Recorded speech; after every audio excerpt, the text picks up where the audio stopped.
I was originally advertised to speak on the mission of Srila Prabhupada, something like that. Now the title got changed to be a follower of Srila Prabhupada, but I decided to speak on whatever I want to speak on, as the mood takes me.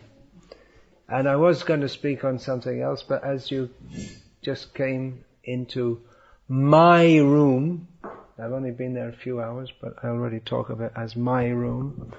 I thought, and you spoke something about revolutionary thoughts. So, let's talk a little bit about that. Srila Prabhupada was a revolutionary. He certainly made a great change in the world. It's not recognized by many people. It should be that in future that will be recognized. Srila Prabhupada will be recognized as the greatest revolutionary, the greatest welfare worker, the greatest saint, the greatest benefactor, the greatest scholar, the greatest, of course, devotee in the history of the world. Ebe Josh Gushuk Tribhuvan. Now his glory should be proclaimed throughout the three worlds. Now, many of the things Srila Prabhupada spoke about were revolutionary even in the conventional sense. Of course, Srila Prabhupada's revolution was a revolution of consciousness. That even if the world was going on in a relatively nice way, which it isn't, even relatively speaking, the world is really a mess. Compared to previously. It was a mess previously, but now it's a worse mess, and it's always getting worse, and that is predicted in the Bhagavatam. We can expect things to decline, contrary to the theory of the materialists, that things are always getting better. We used to hear at school, at least in Britain. Oh, this is Britain, isn't it? Yeah, right. Okay. Sorry, we're just a few kilometers from the border here. Well, it's northern, it's part of the United Kingdom. So, that general idea was there, that things are getting better, that with science we'll discover more things. And I remember hearing at school that in future everything will be done by machines, and the main problem will be what everyone will do in their leisure time. It'll be what will people do, because they'll have so much spare time. Funny how they miscalculated, huh? But the general idea is that everything's getting better and better. But the Bhagavatam version, or what Shukadeva Goswami tells us, is that everything's getting worse. Tataschanudinam dharma satyam socham kshama daya kalena balina rajan nangshantyayur balang smritihi. In Kali Yuga, with the passing of every single day, everything desirable decreases, beginning with dharma, which the term dharma has many meanings. In its intrinsic sense, or in the intrinsic meaning of the word, dharma never declines, but people's practice or adherence to, of faith in, or acceptance that there is even any dharma, decreases day by day. Now that the scientists have discovered what they call the Higgs boson, they think that this is what holds the whole universe together. No, so that's adharma. Dharma is what holds the universe together, and the dharma is Vishnu. And adherence to dharma puts us on the path by which we can please Vishnu. So, dharma declines day by day. Tatasthano satyam, truthfulness.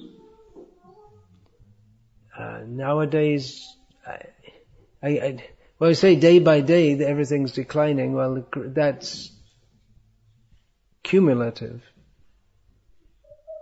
So it may not be from one day to the next you notice a big difference, but within a generation you notice a big difference. One generation ago, in general, I would say in the Western world, people expected politicians to be truthful. Whereas nowadays, you don't expect them to be truthful. Or it's unusual. Or it is, they're not trustworthy. And that what the leaders do, yad acharati shreshtas tatadeve tarojanaha sayat pramanam kurute lokas tadanuvartate. What the leaders do, everyone else does. So cheating, lying, they're just part of normal life. Satyam shocham, cleanliness, internal cleanliness, that one should be pure in heart. No one thinks. No one has any idea of such a thing. What is it? External cleanliness, shocham, kshama, tolerance, ability to tolerate some disturbance.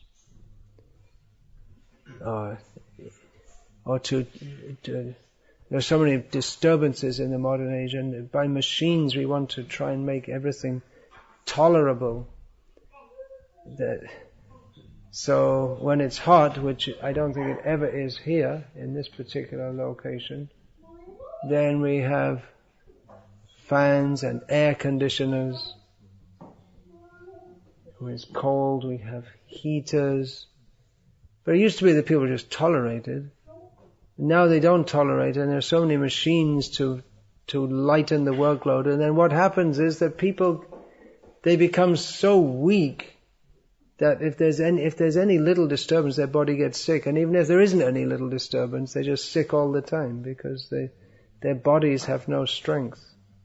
The Spartan civilization, here's a little piece of slightly related historical anecdote. The Spartans, they were a soldier race from Sparta, now a part of Greece, that when the child was born, they just exposed them to the elements for a few days. And if they lived, they'd nourish them and maintain them. And if they didn't, well, they weren't fit to be a Spartan. They should be very strongly bodied. So, kshama, daya, mercy, the quality of mercy declines day by day. That's already largely absent in the case of the animals. Still today people are they show some concern about, some people show some concern about humans, but for animals they don't care. How they're slaughtered, millions every day.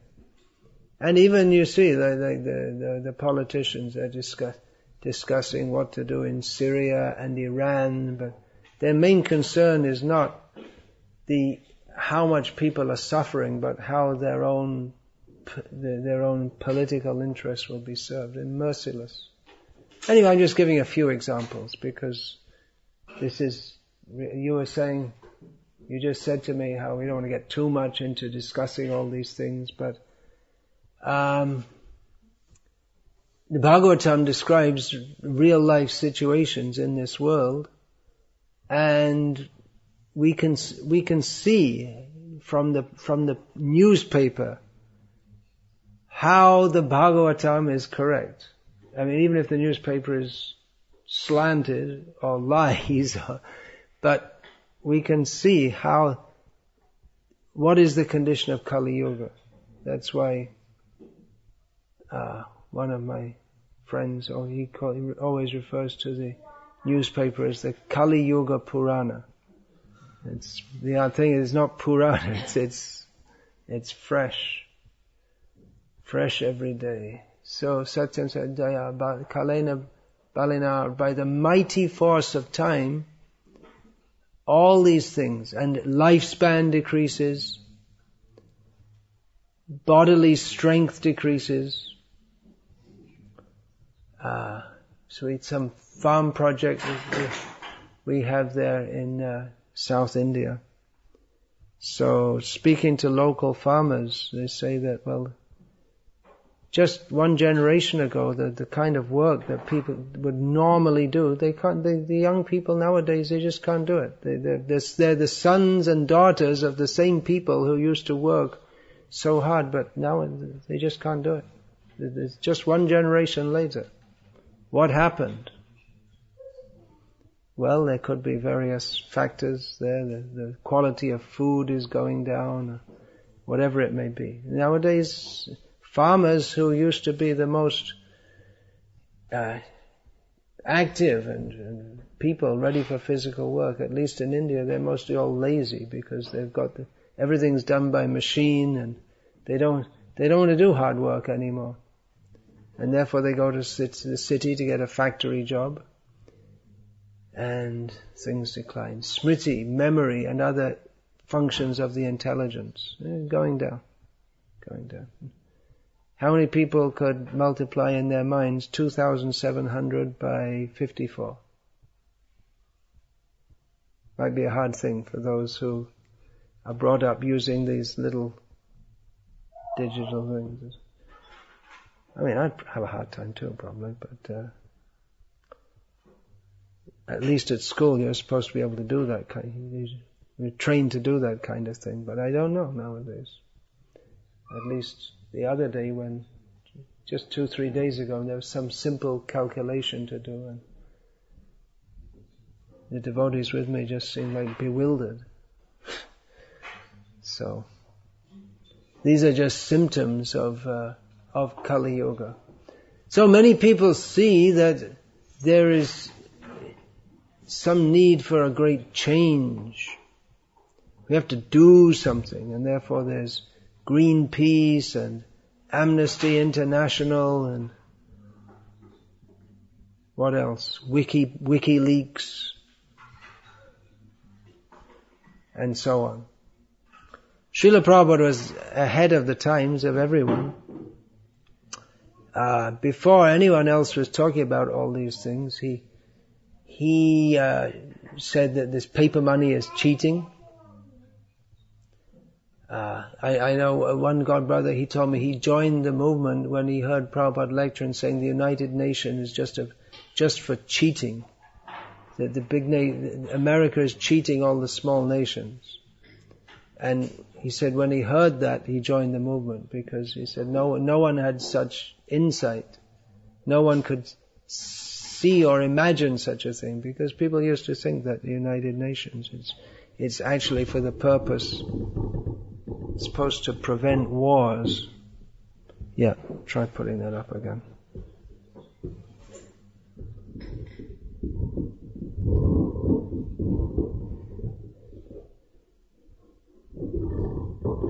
So Srila Prabhupada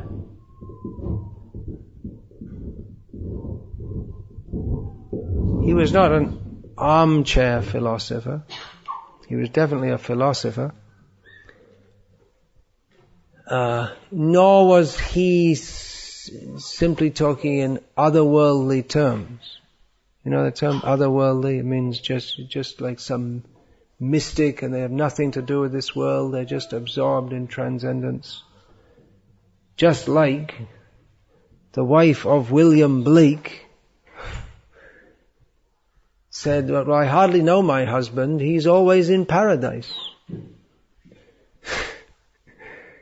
But Srila Prabhupada wasn't like that. When Srila Prabhupada came to Hyderabad one time, he arrived in Hyderabad, and a newspaper or a journalist approached him, and you can understand from the journalist's question the level of spiritual culture that was still there in India at that time, especially in South India. Hyderabad's in South India, Hyderabad Deccan. The journalist asked Prabhupada, are you a Dvaitavadi or an Advaitavadi?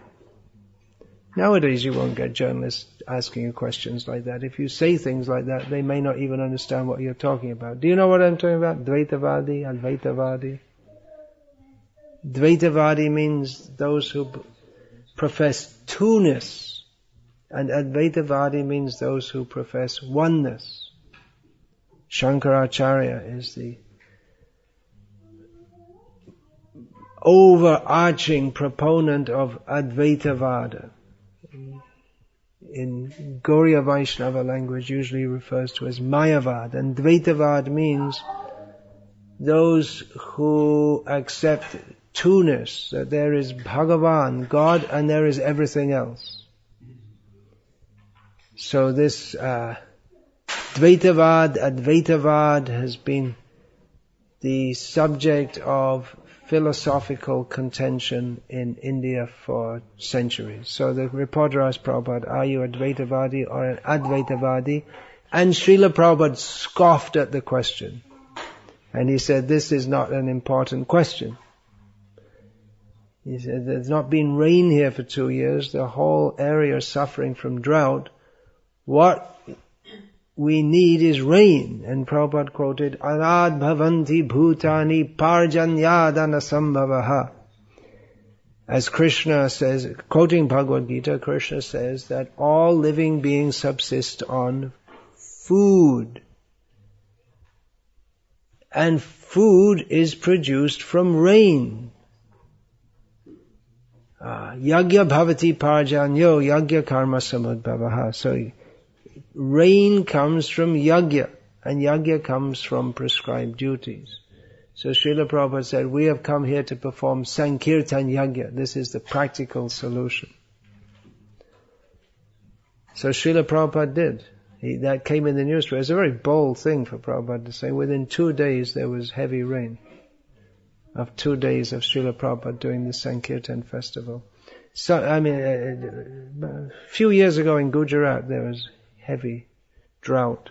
And I suggested to all the devotees, let's advertise, we'll do Sankirtan Yagya. And they said, what if it doesn't work? They didn't have the same faith as Prabhupada. There were all these Mayavadis doing their so-called Yagyas all over the place. That didn't work.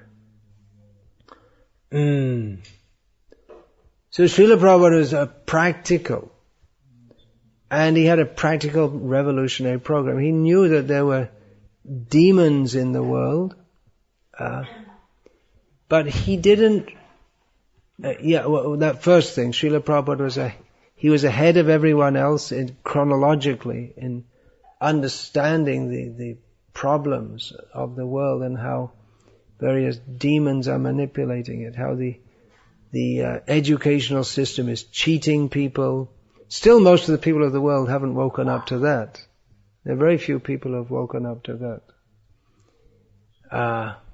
Or even like the money system cheating others. Still, there's not that many people who understand all these things.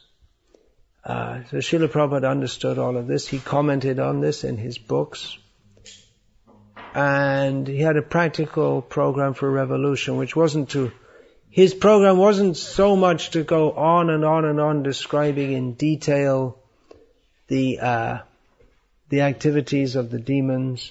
Just like last night you asked me to speak on the divine and demoniac natures.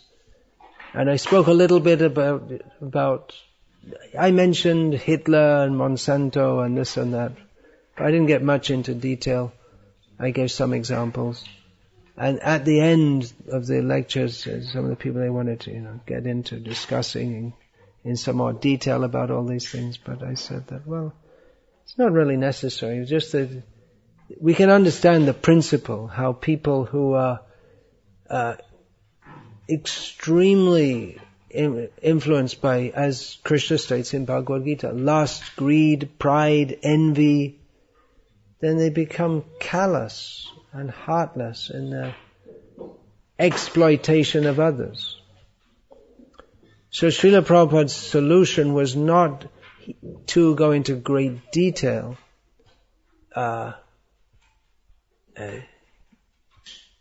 looking for all the schemes of the demons and the conspiracies and all this kind of thing. There could be room for that also. It would make a very good book for distribution to the public. The predictions for the age of quarrel. There's one lecture of Srila Prabhupada's that was edited and featured in the Back to Godhead. Predictions for the age of quarrel. So getting into that in some more detail, that would make a very good book for distribution. I always thought that, but it needs to be updated, I guess, every so often. But in general, among ourselves, it's not that we sit around and talk about this and that, but what the demons are doing. But we should be aware. We should see the world through the eye of Shastra, as Srila Prabhupada did. He trained us. He trained his disciples like that. His disciples, you'll find, especially on morning walks, the devotees they'd go through all the news and magazines to find out all the most bizarre things and bring them to the attention of Srila Prabhupada to elicit Srila Prabhupada's comments on this. Just like nowadays the scientists say they want to make food out of oil. That was one of the things. Or now they say they want to make food out of stool. And all kinds of things like this they would bring, and to see what Prabhupada's response to that would be. Srila Prabhupada's revolution, again, it wasn't one of like blowing up, getting guns and all that. Of course, he said we could keep, or should keep guns for protection on our farms. I think that wouldn't be legal here, would it? No? I don't know. You can keep a shotgun. It's not much, but it's something, isn't it? Might be a good idea. You never know. There must be a lot of spare guns after hanging around. Anyway. So, as it's a remote spot, anything can happen any time. So, at New Vrindavan, Prabhupada said to keep guns. I guess after the demise of the IRA, there's not that much gun culture around here, whereas in America there is. So, many people feel they have to keep a gun, and I guess it makes sense. So, Srila Prabhupada, he didn't recommend that kind of revolution. When some devotees, actually they were members of a semi-splinter group, that followers of that Siddha Swarupananda, Sai, who originally called himself Sai. So they blew themselves up making a bomb, in the process of making a bomb which was supposed to blow up a slaughterhouse. And that came in the newspaper. That Hare Krishna devotees killed by a bomb and all this. Prabhupada, he didn't approve of that. He didn't think that that was our process, even though the slaughterhouse is horrible. But blowing it up wouldn't stop the slaughtering. It would just mean that a few animals the process would be interrupted for some time, but the animals would still get slaughtered. Just like in America, there's the anti-abortion lobby. Some of their members, they blow up abortion clinics, or they attempt to do so. And Srila Prabhupada wasn't in favor of those techniques. His revolution was founded on distribution of his books, chanting the holy names of Krishna in public. These two activities, particularly revolutionary activities. Srila Prabhupada was confident that especially the distribution of his books would change the world. And it should happen at some point in time, by Krishna's mercy, that these millions of books that have been distributed, people will wake up to them, what's in those books. I would say to a large, or to a good extent, that's already happening in India, where Srila Prabhupada said that people are, they're not so much asleep. So, my personal experience in India is that a major change in the religious or spiritual consciousness of the people has taken place over the last generation, which I attribute to the widespread distribution of Srila Prabhupada's books. And it is a really major change. And that is that when I first came to India for staying and preaching, that was 1977, it was very difficult to speak about Krishna consciousness and personalism, because as soon as you, pretty much everywhere, the objection will come, no, it's all one and all the gods are the same and there's no actual personal Krishna and you don't know, you're not a Hindu and all this kind of thing. We are born Hindus, we know these things very well. It was very difficult. It's one of the many reasons that many of our devotees who went to stay in India, in the West at that time, just couldn't stay. Even though Srila Prabhupada wanted them to do so much. But now the atmosphere is quite different. I mean, it's not that there aren't any Mayavadis left, but especially among younger people, they're quite open to hear that Mayavad is misleading and all nonsense, and Krishna is the Supreme Personality of Godhead. So that's a major change, isn't it?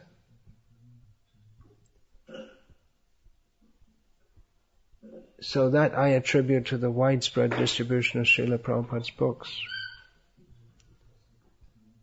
There are many signs that I remember seeing a photo of some prominent person being taken to jail in India, and it was quite visible in his hand that he was carrying with him Srila Prabhupada's Bhagavad Gita.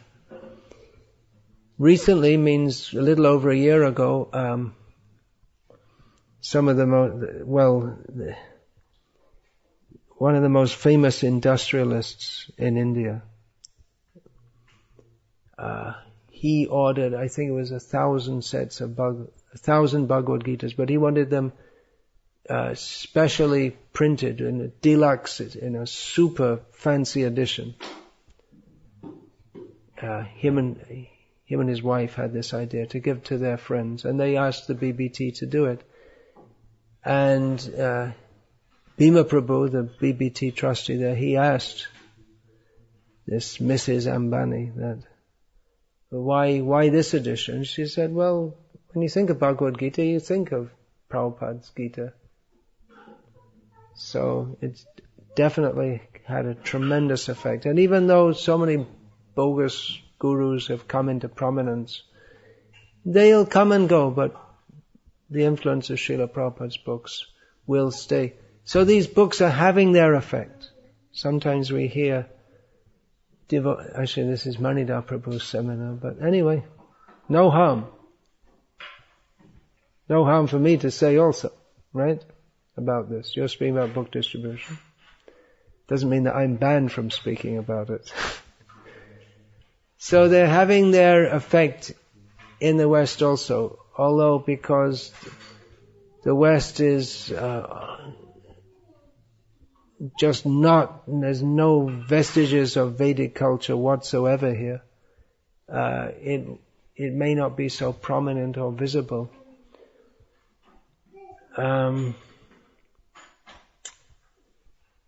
One thing that, well, I can say a few years ago I was on a public bus going from Belfast, I guess it was, to Enniskillen. I was coming over here, and I saw a young man reading some book by this Hermann Hesse. which was, I don't know if it's still popular, but 40 years ago or so, Hermann Hesse was very popular. These books like Steppenwolf and is it Siddhartha? That was the only one I read of his, and I hated it because it was all impersonal rubbish. So I thought he had some spiritual interest, so I spoke a little bit to him, and he said, among young people nowadays, he said if it's anything spiritual, it's got to be Eastern. So maybe Hermann Hesse has had his influence too. But the wrong idea, impersonal ideas. That people, widely the concept of reincarnation is accepted. That I would put down mainly to the distribution of Srila Prabhupada's books, because although others speak of it, they have no idea of it, whereas in Srila Prabhupada's books, in Bhagavad Gita and Bhagavatam, it's clearly explained how it happens. Ukramantang sitang vapi bhunjanam vagurang vitam vimudha nanupashyanti pashyanti jnana chakshushaha. Those with the eyes of knowledge, they can see how this process of transference from one body to another takes place. Fools cannot.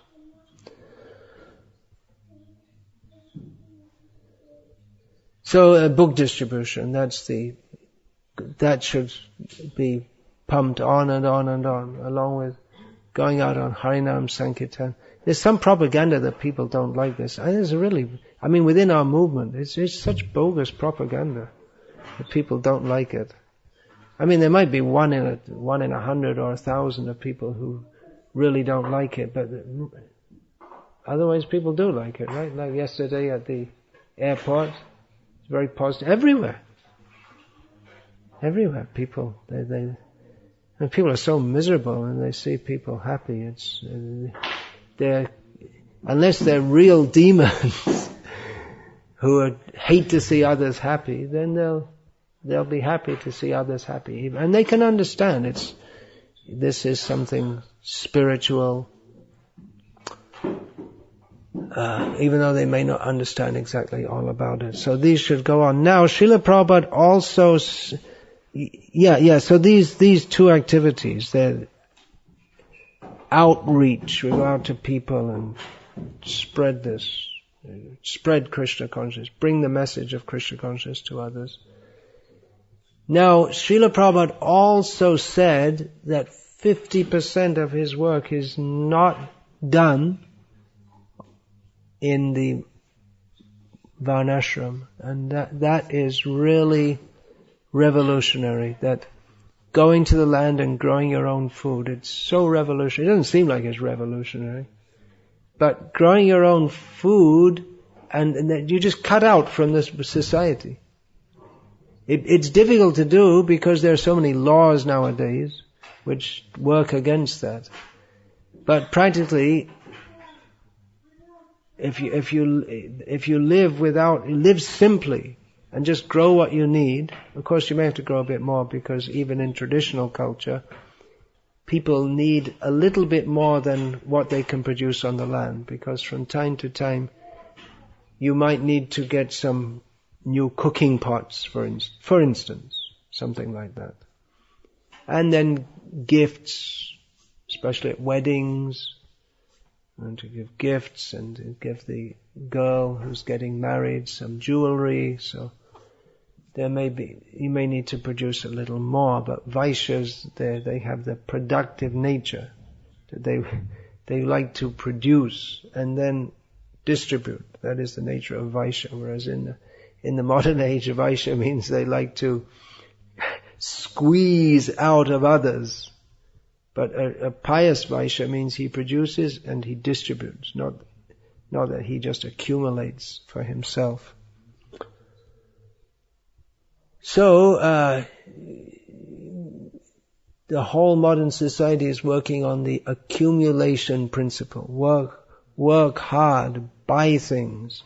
You need a cell phone.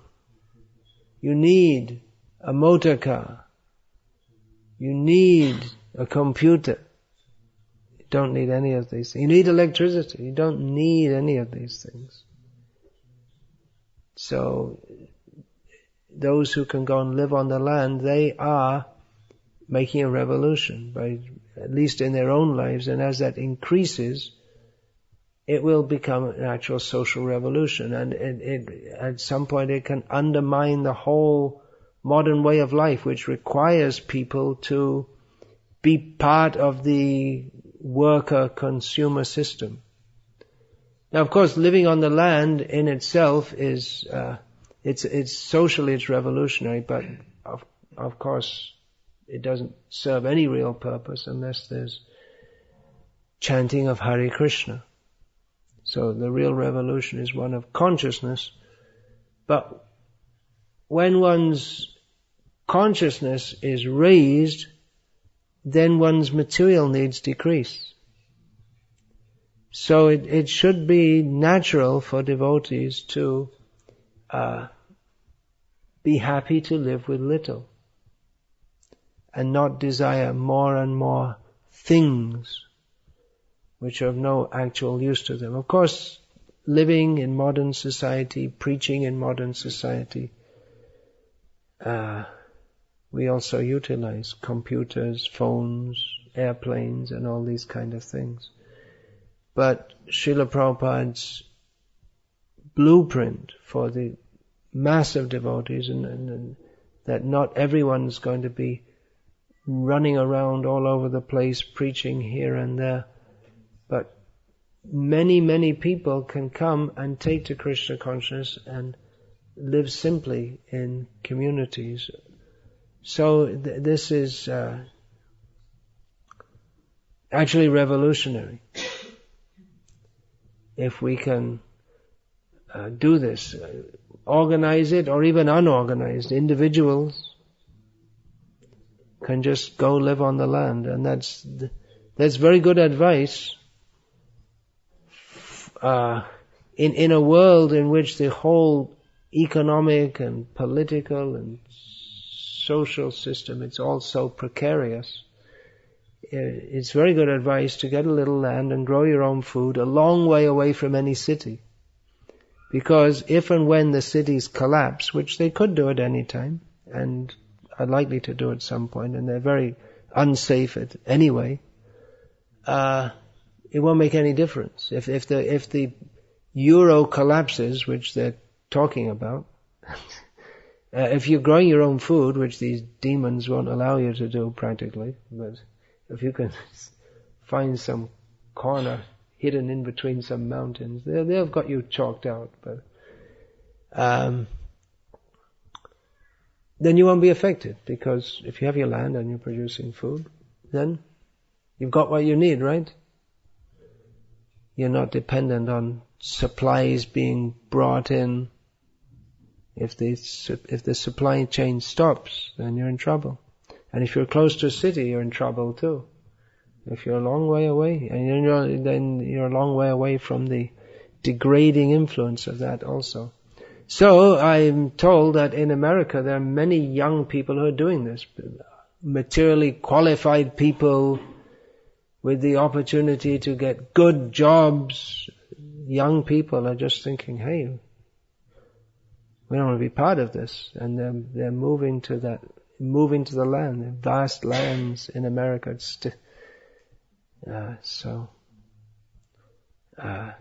It's already going on. The devotees should be leading all this, because we have the highest knowledge. And even if you move to the land, simply to move to the land doesn't satisfy the soul. Only Krishna consciousness can. Another aspect of Srila Prabhupada's revolution, there are so many aspects. These Srila Prabhupada emphasized very much. Book distribution, Harinam, and the other 50%, Varnashram. Srila Prabhupada also recognized that ideas have consequences. There's a book which was published a few years called Ideas Have Consequences. that because people are trained to think that, for instance, because people are trained to think that life arises from matter, that if they do believe in God, they're trained to believe in some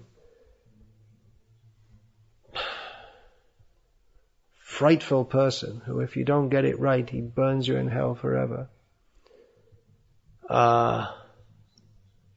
They're trained to think that they are dependent on the whole present setup, on the money system.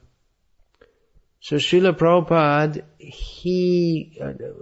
another important program, or two programs for or undermining the whole faith system which goes on as a knowledge system. One was to the Bhaktivedanta Institute for preaching to intellectuals, people who influence others and changing their way of thinking so they can understand truth actually as it is, as described in Shastra.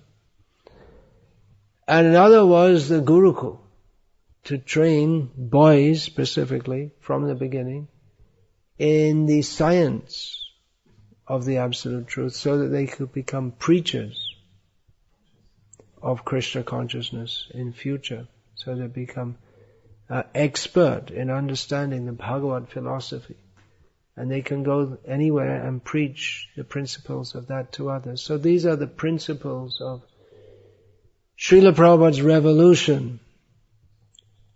Now, if we analyze in the short history of ISKCON, many things have gone wrong.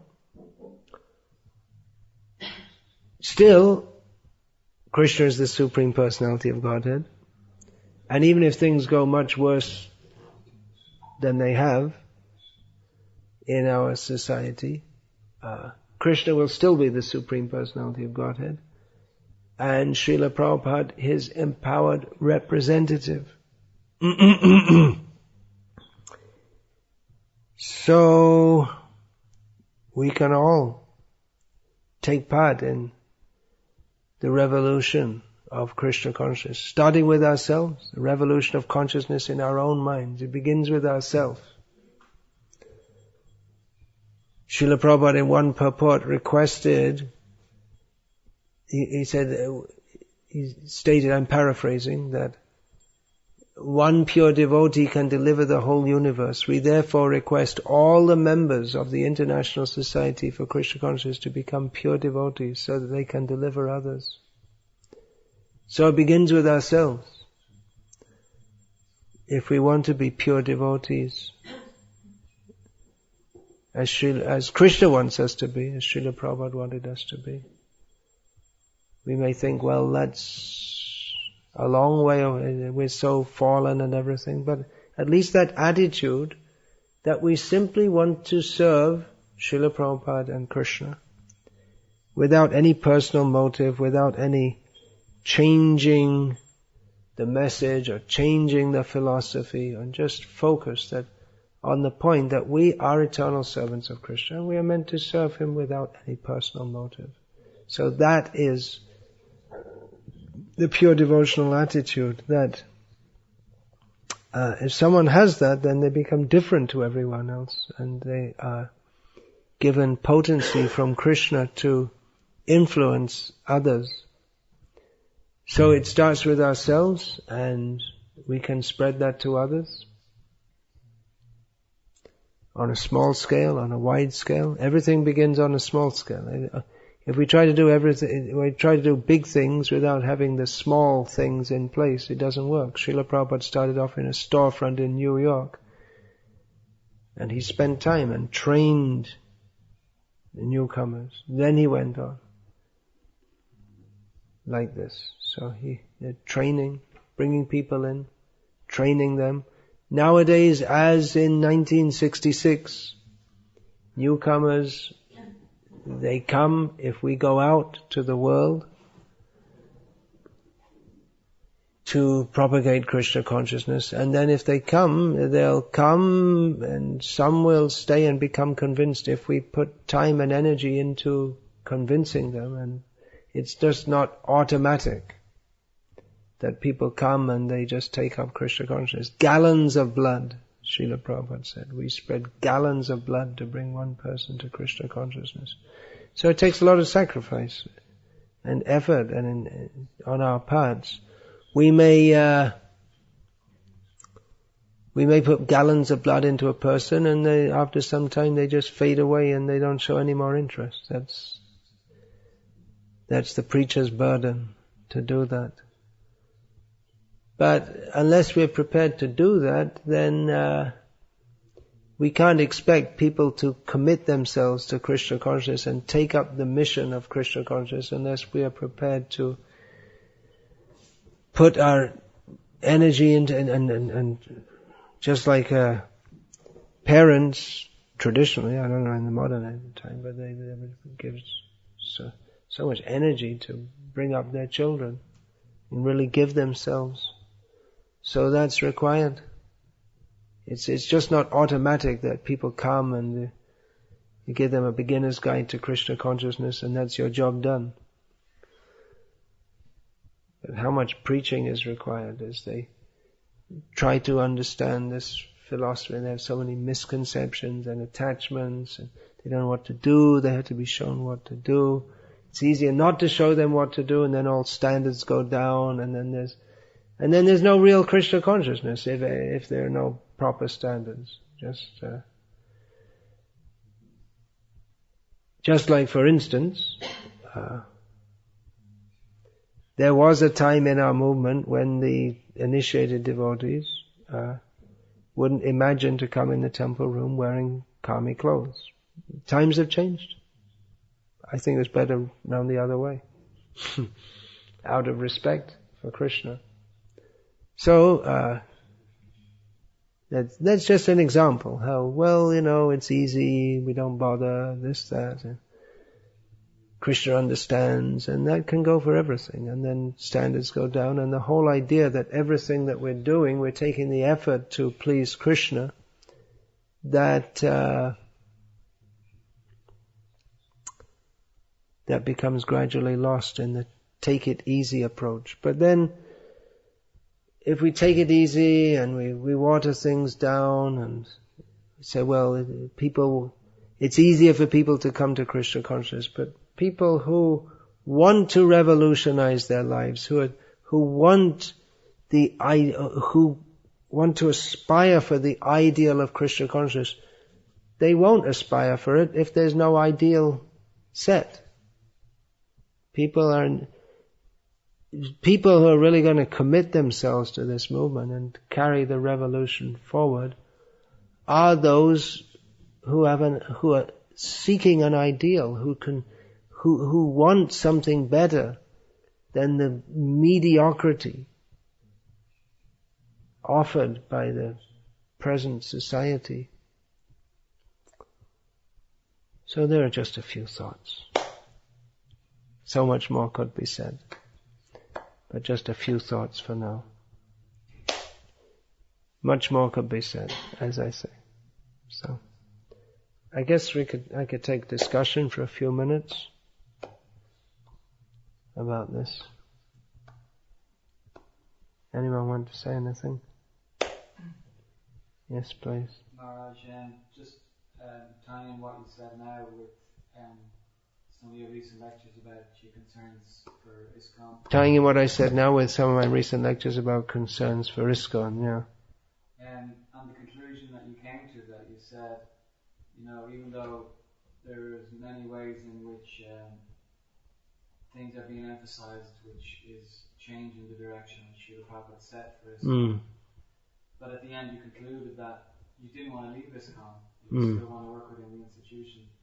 And I think it's very inspiring to hear that, because ultimately, we know that it's Srila Prabhupada's movement, so even in the past so many things have gone on, and kind of some things have, like the record sales and things like that, which don't go on anymore. For instance, in Ireland now we have devotees doing book distribution, you know. The days of brahmacharis being sent out with a roll of paintings or records, that's gone. You know? So it's good to know that you're going to, that you're going to stay in ISKCON and try to heal it from inside rather than going outside. And time will tell that at different times, different personalities have been more prominent in ISKCON. Like when I joined, Hari Kesh was the big man and everybody wanted to be his disciple, Things have changed, 15 years later. He changed. Yeah. So, and in the 80s it was Bhagavan and so... Yeah, he was saying all the right things and that inspired people. Yeah. Unfortunately, he couldn't hold it together. So, I feel that in the future, a lot more devotees and leaders may appreciate your input. It may be. A disciple of mine, a young devotee in America, wrote me that many devotees in America are appreciating what I'm saying. He said, especially Prabhupada disciples and senior devotees. That was alarming to me, because it makes me think that the next generation, like in the Zonalacharya era, there was a lot of competition for prestige and position among the different Zonalacharyas, but more or less they spoke the same philosophy that Prabhupada spoke. But in the next generation, I'm not so sure that they understand what Prabhupada's mission is. Many of them may not understand very clearly, but after they've been through some educational process, which are different modules from the Karma universities and this and that. But Prabhupada's books are there, and they're clear for the... I spoke about that also, how devotees, they understand Prabhupada's books through the people who introduce them to Krishna consciousness, and therefore those who are introduced to Krishna consciousness through Rit Vigvad, they think, although there's nothing in Prabhupada's books to even suggest that, but they think that's the way. Or there are many who think that they're trained from the beginning to say that, well, Prabhupada said heavy things, but we should not say them under any circumstance, and they think that's right, and they're doing something wrong if you repeat what's in Shastra. That's my next book coming up about that, specifically on that topic, on speaking strongly in Srila Prabhupada's service. Should be out in a few days. Supposed to be out last year. It takes a long time to make these books. So that is my concern. But satyam eva jayate, nanritam. Truth will triumph, but it's not easy. It's a struggle.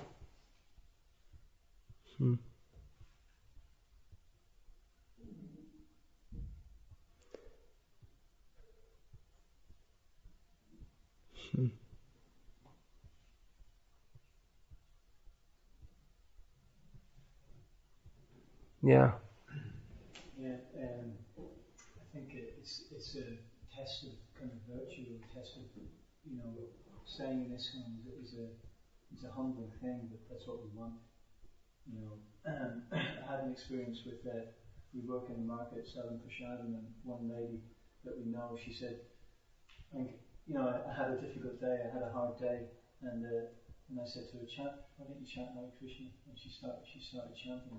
I was thinking, we were joking, we were saying, what do you expect? If you ask a Hare Krishna person, what are they going to say? They're going to say chant Hare Krishna. So in the same way, if you stay within ISKCON, you have to be prepared to accept, we're here to be purified. It's a humbling thing, but that's what we want ultimately. So, it's easy. It's like you say, it's easy to fall off a ladder. It's difficult to climb up it.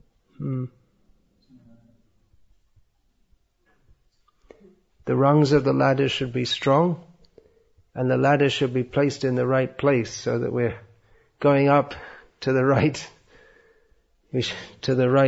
destination. And there's big topics for discussion, but I may not discuss them more now because I have done at length and it's all out there on the internet like that. But just as you brought up that point that like we don't want to spend all our lives talking about conspiracy theories but what is the what are the methods that Srila I thought I'd just discuss that a little bit more. And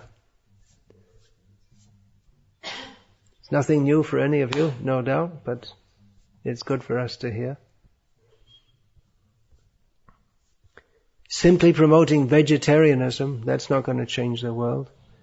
Simply smiling and being nice, that's not going to change the world. Simply talking vaguely about love, peace, tolerance, truth, that's not going to change the world. Speaking and living according to the truth, that Krishna is the Supreme Personality of Godhead and we are all His servants, that will have the effect. And of course there are many other details to go with that. So Hare Krishna. Hare Krishna. All glories to Srila Prabhupada. Two very good mantras. Hare Krishna and Jai Srila Prabhupada. Always good. Hare Krishna.